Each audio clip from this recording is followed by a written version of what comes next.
Welcome sa Dries TV. Kung interesado ka sa ganitong news, huwag kalimutang isubscribe ang ating YouTube channel. Maraming salamat! Welcome back again sa ating YouTube channel mga kakimpaw, and sa update natin ito ang pag-uusapan natin ay tungkol sa mga importanteng kaganapan kina Kim and syempre kay Paula Avellino.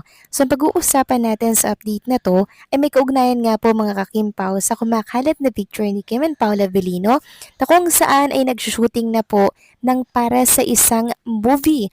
Mamaya ipapakita ko po sa inyo ang tungkol dyan, and syempre himay-himayin din natin kung patungkol ba saan ito. Mamaya pag-uusapan natin yan. Pero bago po ang lahat, maraming salamat sa inyong patuloy na pag-support at pagsubaybay sa mga daily update natin.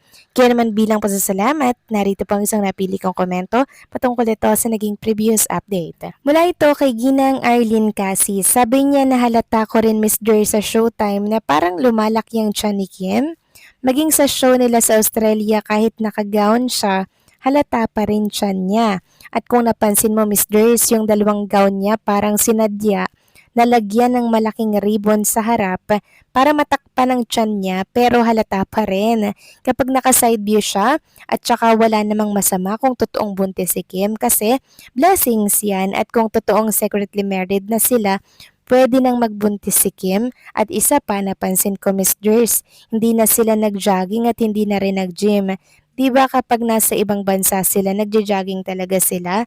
Last na jogging nila sa ibang bansa ay nasa world tour nila, at hindi na rin siya humataw sa dance number niya sa Australia. So tama po kayo dyan sa inyong naging komento. Very tumpak po Ginang Arlene Cassis. Yan po ang summary ng mga napansin ng mga Kimpaw fans. Lahat sinabi na po ni Ginang Arlene Cassis sa kanyang komento, 'di ba? Very tumpak Ginang Arlene Cassis. So maraming salamat po sa napakagandang obserbasyon na ibinahagi niyo po dito sa ating update at maging sa ating mga viewers sa hapong ito. So yes po, yan din po ang napapansin kasi ng marami. Medyo nakakapagtaka lang, 'di ba? Kasi alam niyo yung connected that. So parang magkakaugnay po kasi mga kakimpaw kaya sinong hindi mapapaisip. Kaya kung totoo man nga po ito, nako magdiwang na po tayo mga kakimpaw. Kasi talagang malapit na po tayo sa finish line. Ito po kasi yung ating panalangin at talaga namang gustong mangyari for Kim and Paolo. So maraming salamat po sa inyong komento, Ginang Arlene Cassis. God bless po sa inyo at mabuhay kayo. So ito na nga pag-usapan na natin mga kakimpaw, mga topic na nakalap natin sa update na to. At unahin na nga nating pag-usapan ang tungkol nga po dyan sa kumakalat na usapin about nga po sa tummy ni Chinita Princess.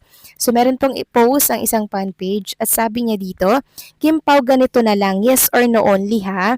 Kulit nyo sa akin mga tikla and soul no? Walang explain, ako na mag-explain. Right and perfect age confirmation as fiancé? Yes, no, Sumayaw, Movie and Copino, no. Both ang Copino ay Direct Prime Original, isang international co-production, lahat ng material ay pang international at hindi local gaya ng Linlang at Di Alibay. Mas malaking budget. Tig-dalawa lang muna mga bashers doon sa Sona, sumali kasi ang gusto niyan, kaguluhan sa buhay. Yung gusto pag-ibig dito sa Kimpaw, ang maraming sagot, yun ang totoo. So, correct nga naman itong post na to mga kakimpaw, no? So, hindi sumasayaw si Chinita Princess ng bonggang-bongga katulad po ng ginawa niya mga kakimpaw nung mga nakaraan. Movie po ng Copino, medyo hindi pa rin natin nababalitaan kung isushoot ito, pero meron pong lumabas mga kakimpaw na post ngayon na kung saan picture po ito na pinagkakaguluhan ngayon sa mundo ng social media.